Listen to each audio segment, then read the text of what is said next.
Hi all and welcome to the FPL tips for game week 2 and we are going to talk about some of the teams which have great fixtures, teams which usually should be hitting the ground running, how game week 1 went. We all saw some kind of surprises as far as Liverpool is concerned. For Manchester United also, well, I cannot call it a surprise the way they have been playing for the last couple of years, but they also dropped points.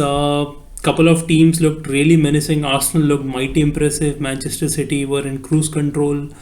Tottenham really looked fiery under Conte. I think this is going to be a special season for Tottenham. And Chelsea just got over the line against Everton. Although they were pretty much, I would say, kind of in control, but that was a pretty tough game if you talk about how Chelsea played. Let's talk about the FPL tips, and everybody would be having some kind of knee jerk reactions whether we should keep a particular player or not, and there is obviously tendency to take decisions in haste. But I would still tell you a couple of things which you should avoid doing after just the game week 1, just to ensure that you don't lose out on any player taking a bit of time, maybe in game week 1, and really just being firing all cylinders. So if you just see and understand how teams have actually played in based on what has been happening in the transfer market. What I can see from the stats is that most of the teams have actually pushed out Harry Kane, Gabriel Jesus, and so on, because uh, in Tottenham's first game when they scored 4 goals, everybody said that there are 4 goals which have been scored and none was scored by Son or Kane. See, it doesn't usually happen that much. You just cannot discount these two players out. I mean, my suggestion would be to keep both of them. The next one would be a lot of team are also taking out Gabriel Jesus, because in the first game week he did not have much to do. Probably didn't have many chances, but still Arsenal won pretty convincingly. But if you see the fixtures which are coming in for Arsenal, they are going to face Leicester home, then they have Bournemouth away, Fulham home, Aston Villa home. These are winnable fixtures for Arsenal, and I think we won't be surprised to see Arsenal winning almost all the 5 matches. Winning, I would say yes, all 15 points they can get from these fixtures, and I think this is one thing which I believe you should also look for when you are making transfers. Just don't look at the first game week. Uh, because these are really mouth-watering fixtures for Arsenal. Secondly, I would suggest you to get in Darwin Nunes. See, this guy just played around 39-40 minutes against Fulham, and I think he made a lot of difference to the game.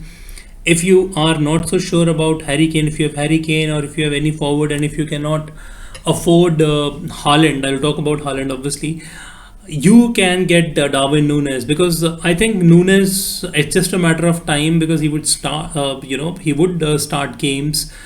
I think it might happen starting this week only, because see, let's face it, Roberto Firmino looks a little bit of shadow of himself, and Nunes has been exceptional in preseason also, how he has been building up, and that day also he could have scored more goals rather.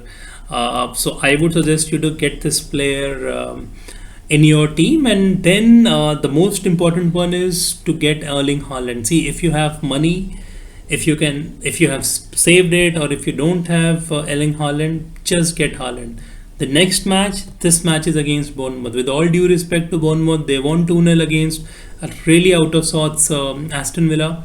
But Haaland would be licking his lips. In the first game also, Haaland had around 5.77 shots.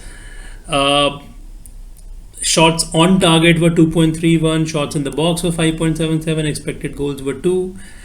Just he was, I mean, very very impressive, and I think against Bournemouth he would be probably favorite to score even a hat trick. So Haaland, Darwin Nunes, and obviously Mo Salah would be my 3 picks for the captain. These 3 players would always be there in your teams and all. And there is a good shout out to get Kulusevski also in, because he was very impressive in the last game as well, and he has been under contact. Once he got transferred. Cheaper option, obviously, Mitrovic got a brace against Liverpool. I'm not so sure if this is going to continue, although he has been a staggering player for them. From defensive point of view, I think this is a no-brainer to get Zinchenko in the team. Zinchenko, for me, looked really impressive in that game as well, and he would always be there and there about as far as the chances are concerned. And since I've said that the all the next four fixtures actually are pretty simple for Arsenal, although nothing is simple in Premier League, but if we compare the teams, the strengths, so Arsenal definitely have a lot of clean sheets there, and the attack with Zinchenko would actually make a lot of difference as well. So that's it. These are the just last minute things and the details which I would want you to just see. Don't have just do not remove players. Keep Jesus in. Try to get Haaland. Get Nunes.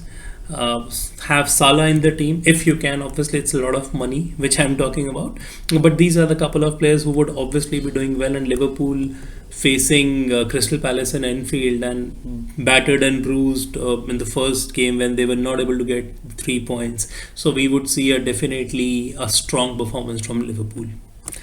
So thank you so much for listening to me, and do subscribe to my channel. We would be coming up with more analysis on fantasy footballs, on Dream 11 football, on different things, and we hope that you would be able to derive a lot of value out of it.